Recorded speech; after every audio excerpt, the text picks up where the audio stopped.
in hi January 2024 ni som le pakhat ania ni otlanga kanom me ka hai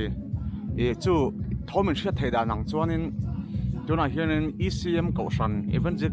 Evangelical Church of Maralen le e hemi kan unaw ral tlan te tan hian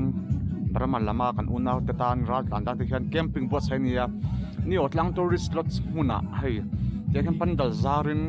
camping an naya tin hemi me ba ka hianin khochunga United Pentecostal Church of Northeast India in camping anai boka chu nakina naktuk lamarun kilan kan to banga zanin chu hai an boru ka thalle maya helampang video in kan cover dol nia helampang an riana ni om tak ania tin hei kala hian afm o ka shela wa hei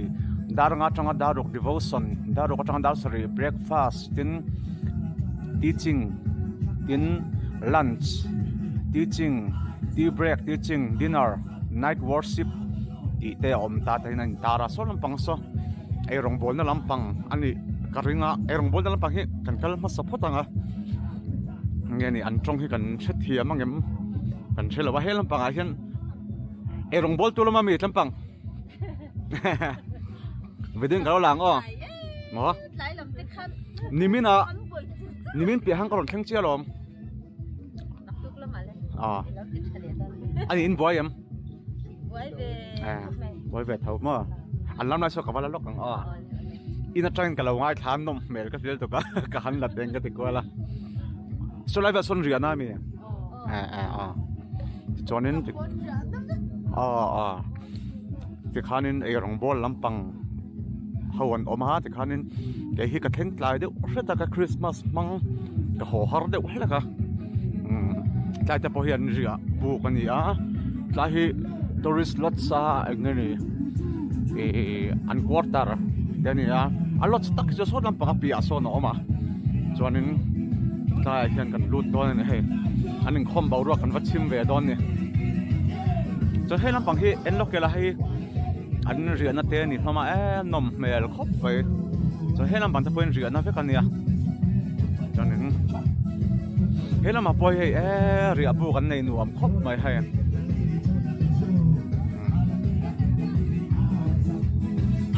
hey, ang alam na sa kumesa.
kan hmula hi anin thiar na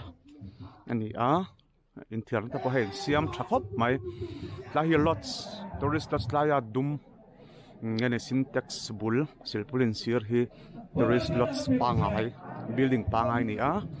helai room hi helai room po hen ro kan lut lok anga helam pangai hianin an rian na te ni atlai po hi ta hi lots room ang pangai kha nia tlai po hen rian na te lo oma hei an nuam khop mai lam pang rian na te po hi hei he lam pang te po hen rian na kha na ni se la ma ai kadun na ka ba na ra chulatang ka chun kadun na pia ka le ni cho sai ro ga san chi ma ka chu mi kut kai het lo ni ka zo lamang ni sia chun ha ka chu kan thai ban tukin ra ka ban va lai nong te mia ma fiel kham va cha kut ka khar ai khar lo su la chun ma fiel ni thilam fiel su lai mo lai nong ni kan nun na tiang kha fa na ha kan pek su lai tia kut ka ai het lo ka fa sau tia kan nun na ba na ra mi cha ka le chu la chang ka chum poi pa oi os apia hi kan nun na ka fiang tuk mi sa sai tin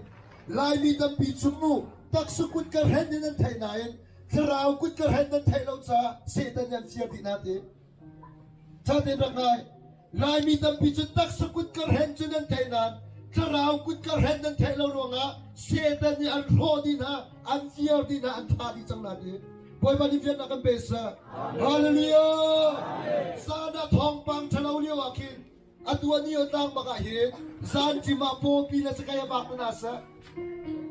chu san chi ma po pi na sa kaya bak mi ni chot san chi ma kut ka dang kha lo po a chot an se na lai te mi thong pang leng sa impong kam zonga impa zonga menung sei mo se tang na sa po pi na sa kaya ni chot ang pa na sei mo se sa impong ka ba ta ai ram thong long te thang chu mai tu liu cha na chot san chi ma kut ka hen lo nang in ngam mo naging ngam la mo naging ngam ma ai ngam mi ko mla lo boy pa ni chen na kan pesa hallelujah tu san chana pe mai thia de chim ka du ti sia chu lai mi hi tak su kut ka ren cha ai rep tuk mi kan sanayen kharau kut ka ren kan thai lo ruanga so han setan ni sai na kan fier chang setan ya kan fier a kan ro kan tha chang he joan thong chang en para me para dak sai na kan mo setan chu fier tu ro tu tha tu anan sin ra ti pi cha chu ko song a sai na kan mo setan chu na ti ko le li chung nan ma se ok le pau ok anan sin ra ti chan kha ti khan eng po ni se an service chung han cover kha har sa ve a chu wang chonin ti khanin kan du tok ringa next video lama inti kan ti sadon kan shela ba UPC Notice India lampang camping thanglama kon nom mek boka anni po Sunday service te ran lak kan tum don ya ti khanin zaina tan chonin ECM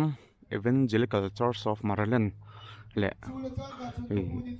kan una ora tlan te ta na camping buat sai na chu video ti khan kan du tok phat mai don ni